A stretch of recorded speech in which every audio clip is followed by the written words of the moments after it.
រកស៊ីចិញ្ចឹមជីវិតបានដោយខ្លួនឯងនឹងទៅរកស៊ីឈ្នួលគេក្រែងគេមិនព្រមទទួលពីព្រោះយើងជាមនុស្សកំព្រាអនាថា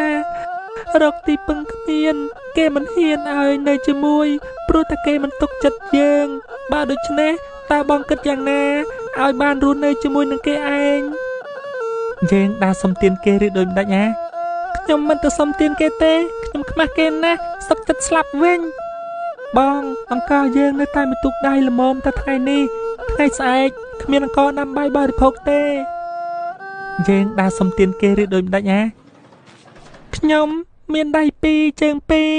មានគំនិតមាយាទដូចអ្នកទាំងពួងដែរតាអើប្អូនមិនក៏ឯងគិតយ៉ាងហ្នឹងពិតមែនតែមានដៃពីរជើងពីរនិងមានគំនិតមាយាទដូចអ្នកទាំងពួងមែនតែខ្លួនយើងនៅតូចណាស់ក៏មិនអាចទៅរែកពុនកាប់គាល់លីសែងអ្វីទាំងគេបានឡើយបងអើយសត្វចាបវាមិនចេះទៅរែកពុនលីសែងអ្វីទាំងគេដែរទេមិនក៏វាចិញ្ចឹមខ្លួនវារស់ហើយថែមទាំងចិញ្ចឹមកូនវាទៀតផងហើយកូនវាទៀតសោតធំឡើងរកស៊ីដូចមេវាទៀតបានហើយចុះបងមិនក៏មិនគិតដល់ការងាររបស់ពុកយើងផងអូនឯងលាក់បាំងអីកាលពីខ្មោចឲ្យនៅរស់គាត់រកស៊ីចិញ្ចឹមយើងតែនឹងដាក់ជុចប៉ុន្តែបើមិនដឹងថាគាត់ធ្វើជុចយកទៅដាក់ត្រីយ៉ាងណាទេបងចាំតែឆ្អិនតែម្យ៉ាងប៉ុណ្ណោះម្យ៉ាងទៀតការគាត់យករបស់អ្វីមកធ្វើជុចក៏បងមិនចាំហើយគាត់ធ្វើដោយម្នាក់នោះមានសន្តានបែបណាមកក៏មិនចាំទាំងអស់ឲ្យបងធ្វើដោយម្នាក់កើត